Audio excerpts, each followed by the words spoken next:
Hi guys, this is Little Miss Happy Plants. I was wanting to make a video to show you guys the new planting station that I have. I had told you in the last video that I was waiting for the package and I finally got it.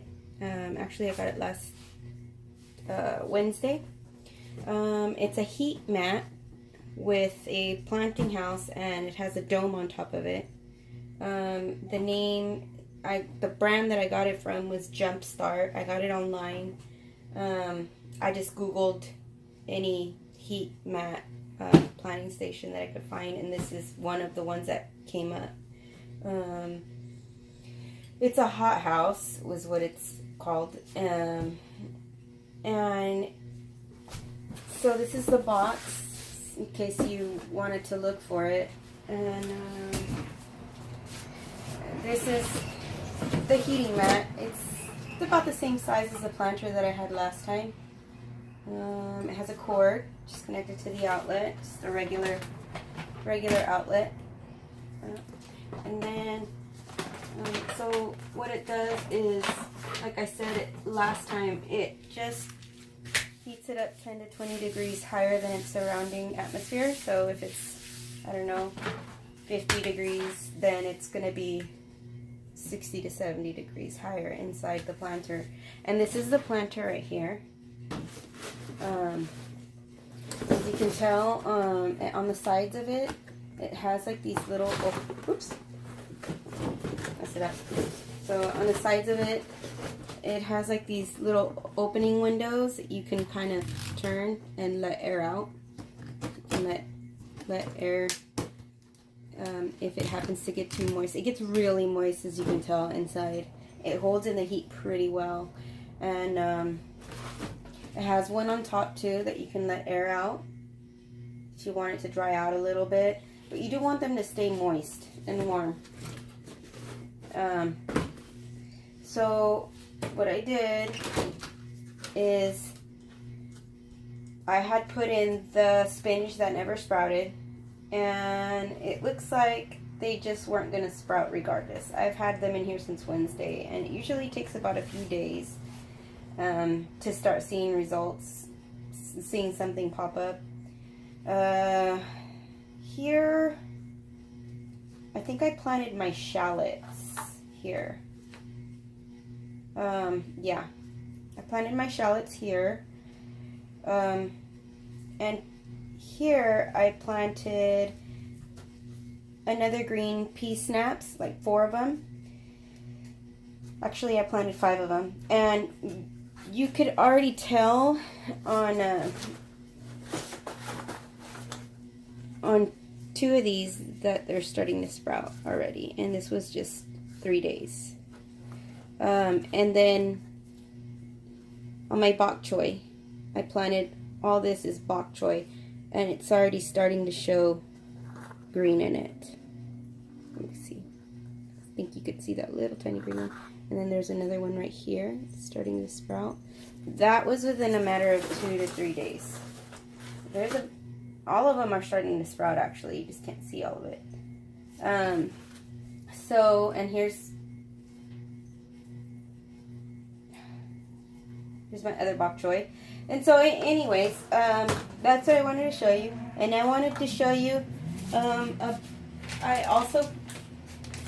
tried shopping, because what it is this planting cells, it has the heating mat underneath, like I showed you. And then it has like a little encasement underneath to pour water in. So you could pour water in there instead of pouring on top. And then there's holes on the bottom, and underneath here is where the soil will absorb the water and just stay moist. The only thing is, I tried to find heating pods that were long enough, and I found some, but they were not worth the price. I think they were pretty expensive. I think for like 50 of them, they were like, I don't know, correct me if I'm wrong, but I think, I don't want to quote it because I might be wrong, but I know they were pretty expensive, and I figured out it wasn't really worth it. And so I ended up just buying my own soil. It's organic. It's from Jiffy, and it's like 12 quarts. I got it from Home Depot. Let me show you. It's professional greenhouse quality mix. It's a mix. And what you do is you just kind of use it. It's basically good for like greenhouse or yeah, it's greenhouse mix. It stays moist. It doesn't dry up as easily. It can dry up, it doesn't dry up as easily. It kind of stays moist longer. And so this is what it looks like right here. It is pretty moist. So what I do, because it does kind of like blow in the air, it's so light, I kind of put water in any kind of mixing utensil you want to use, cup, bowl, whatever, or even a pot. And I stick it in there because I tried putting it in these pods before I moistened it up, and it was very messy. It's hard to like stuff these in when it's dry, so I just decided that it would be easier, or I discovered it's easier to do it, moisten it first. So I moistened it. I put water at the bottom of the cup, and I just put the soil on top, and I mix it like this. Okay, so from there,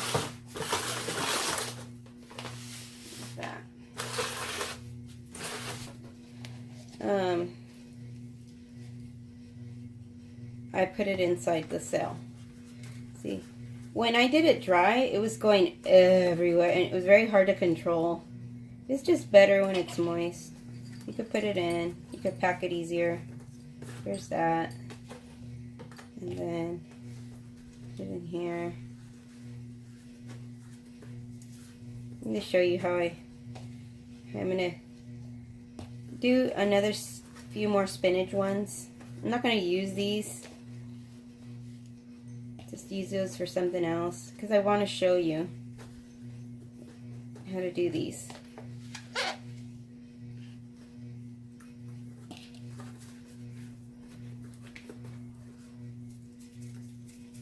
You could do a little bit more.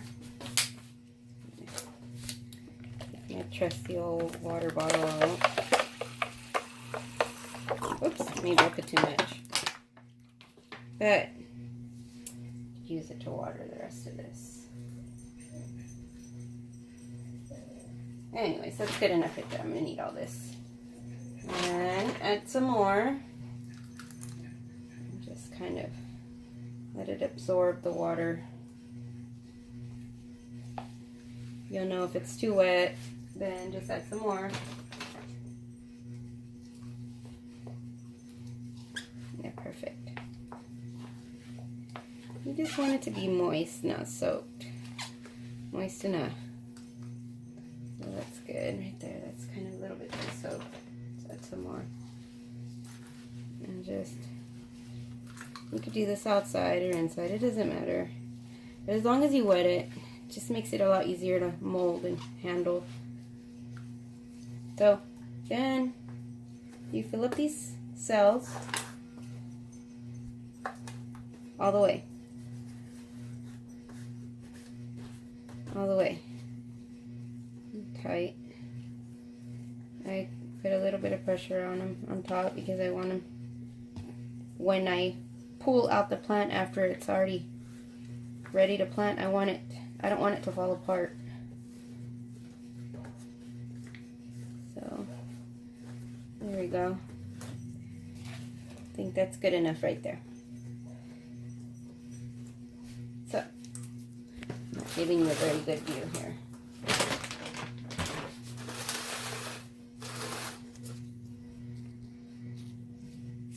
So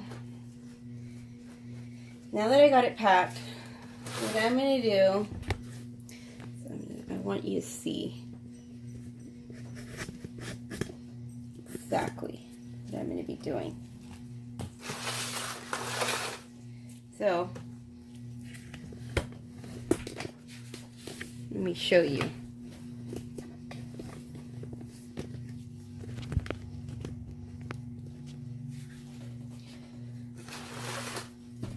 So, then I'm going to grab this spinach.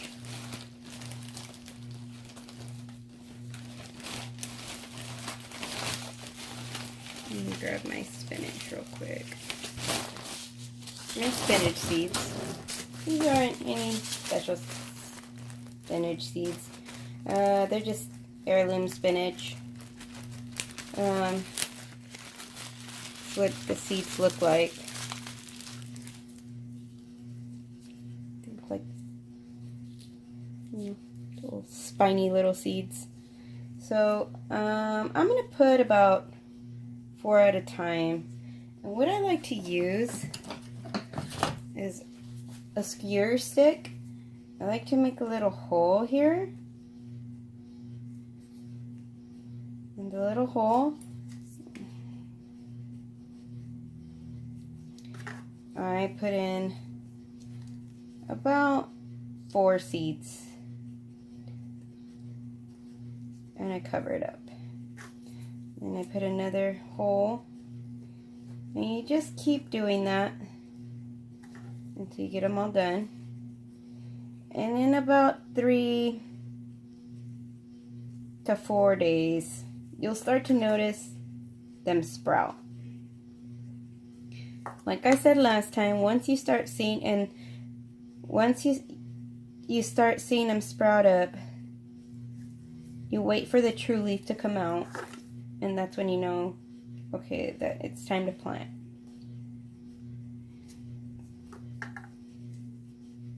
And this is really convenient to have. Anybody who's going to grow winter gardens, anybody who does winter gardening should have one of these.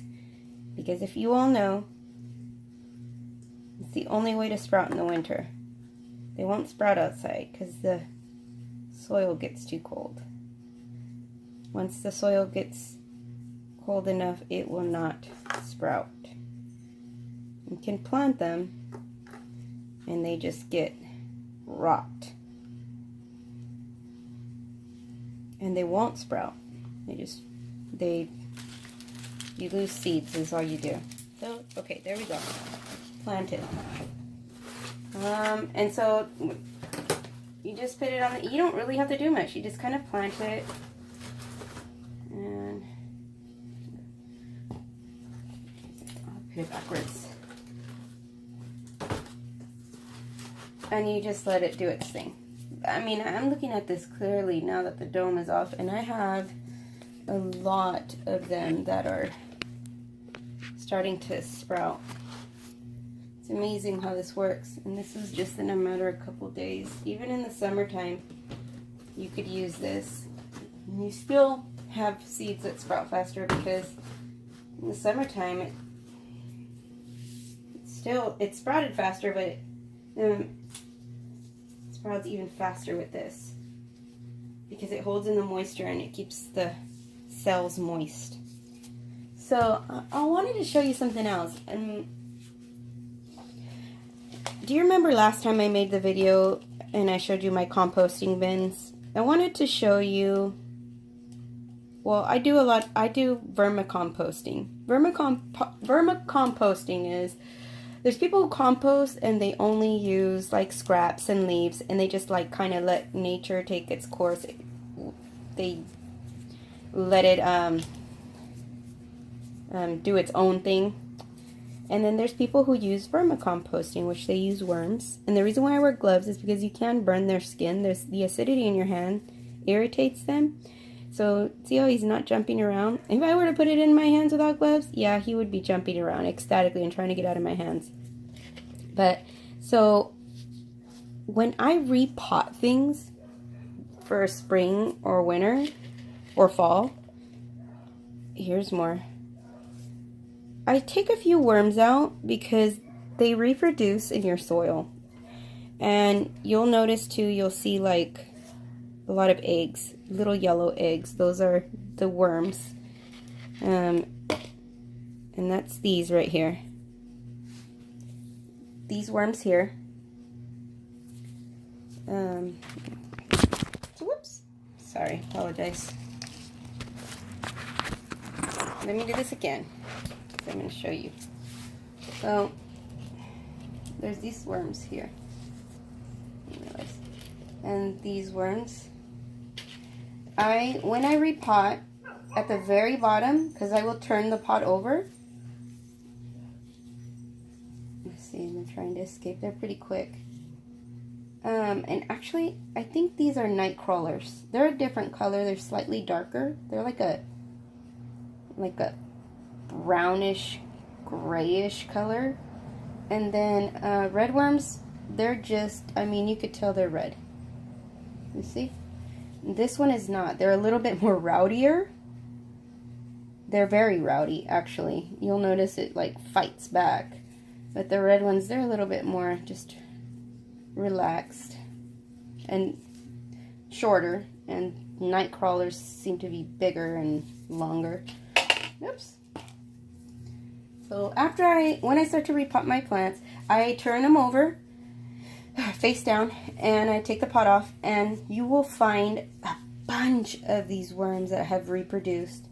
You don't necessarily need all those in the pot. It's good to leave some, but you can take some if you want or plan on vermicomposting, and you can put them in your composting bin because they will lay eggs and reproduce. And I'll show you the eggs. I'll put these here. Let's see. So these are the eggs right here.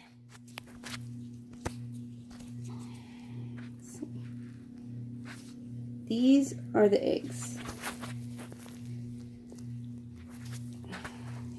Do something here real quick. I'm sorry, you have to see my hideous face.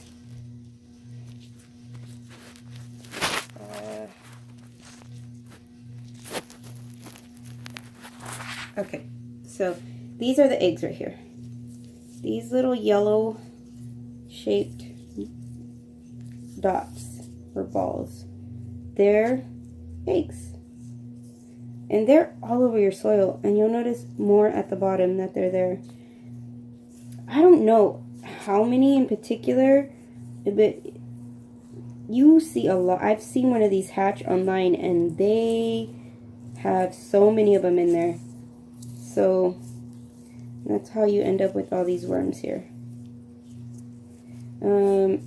You definitely want to throw those in your compost bin, because you will have so many of them eventually. You'll notice, because I leave my compost alone for a while, and then I'll go back after a few weeks or even a month, and then I'll notice that there's way more worms than what I had the last time I messed with my compost.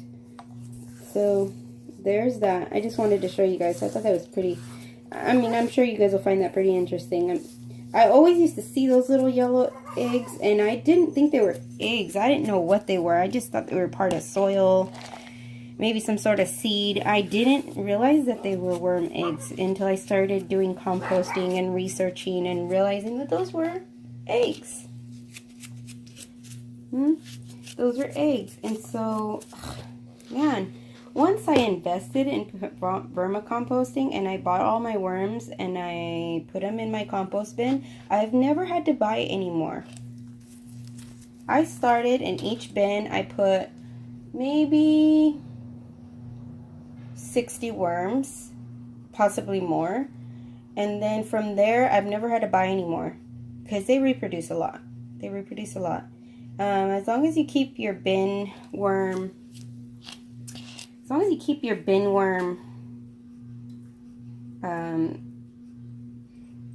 that you make it the homes that worms like always having newspaper or leaves, or you put in, that's going to be your nitrogen. Everything that's brown and dry, that's going to be your nitrogen. And you add your home scraps like vegetables, everything that's nothing, no meat, no dairy, no fish, nothing like that, just, you know, vegetables, fruits, you put in there.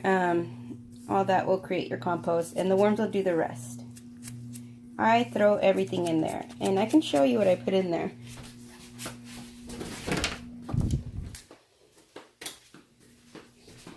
This is about what I put in there. Banana, oh my goodness. Potassium. The more of this, the better. My husband eats these like crazy, and I hate bananas. But if it wasn't for him, I wouldn't have any. And I have egg shells. I put them in there, crush them up. And I put them in there. And you definitely want coffee grounds. I put them in there even with the filter. The filter is compostable. Coffee grounds, they have an ingredient in it. Gosh, if I could remember the name, but I'll find out. There's ingredients in the coffee that heat up your compost to speed up the process of composting. You could even add it straight into your garden if you're not into composting. Even eggshells. There's calcium in there. Grind them up in your blender or whatever you want to grind them up in. And so I usually just gather up big old bags like this. And like this, I have tomatoes that I had in my plant that were left over that never, developed. I put them in there. Green leaves, lettuce, things that start rotting in your fridge. Because I know sometimes we buy stuff that we didn't ever get to. And instead of being wasteful and throwing them away in the garbage, in this household, we don't do that. The only thing that goes in there is paper, anything that's canned. Other than that, if it's edible and organic, it goes into my compost. I mean, every single little thing. The only thing I don't put in there is anything like lemon, because the worms do not like lemon. And I don't put chilies. They do. It's the acidity in them. The worms, I guess, they can't take that kind of acidity, so I don't put lemons or chilies. So let me just show you just what I do. I'll take this stuff and I'll show you. Excuse my dirty home.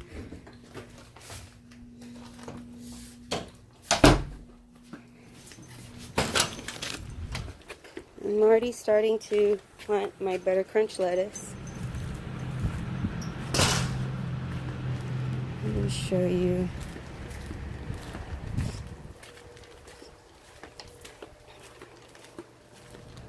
Here. Because this is the one that has less compost in it, I'm going to try to fill it up. Oops. Got worms in here trying to take off already. They don't go anywhere. As long as you provide everything they need, they will not leave. Slugs, you'll find. I just throw them out. Put those things in there. See, these are baby worms. Baby worms. Okay, so in here, I'll start putting the eggs and the bananas. You can tell there's avocados in there. I have lots of worms. Lots of worms in here.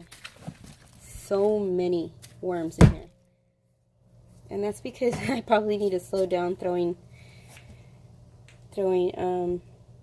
yeah, I should probably slow down throwing the other ones in here. But I'm not going to put these in here. I'm going to put it in the one that I found less in, because the one that needs it the most, there's plenty of them in here. You could let your eggshells dry and blend them in the blender, but I'm not going to. I throw my bananas straight in there. You'll be surprised how much they devour it. You won't even see the shape of them, or you won't be able to tell if it's a banana or not after a few months. It'll just be disintegrated. Throw them in there. Some things I throw in there whole. I mean, people say, oh, if you cut it up in smaller pieces, it'll compost faster, and it probably will. But I don't. There's another egg. Look. Pretty fun to look at, but it's a little worm egg right there. There's that one. And coffee grounds all over. Coffee grounds, That's the #1 ingredient in composting, because it heats up your compost, and you want your compost to heat up.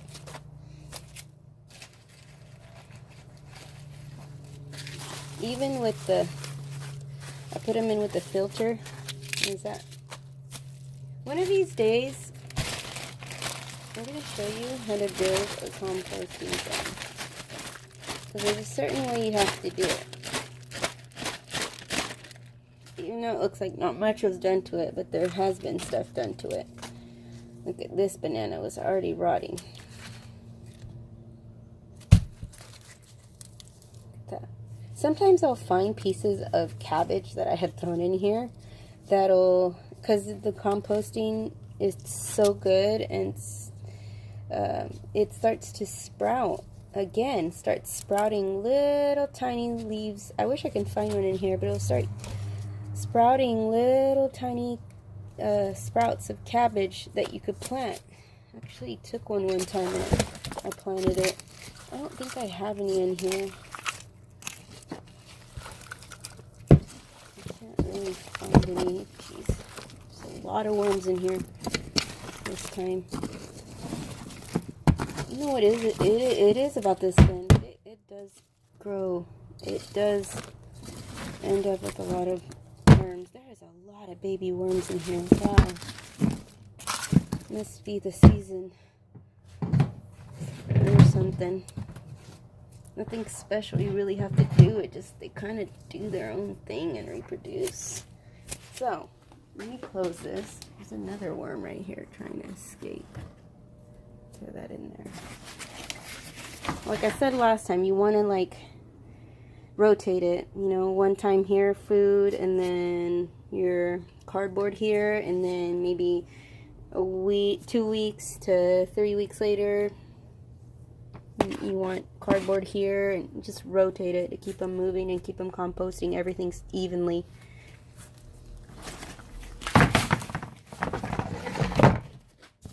Then this one is the one I've been putting stuff in because, see, you see worms here already?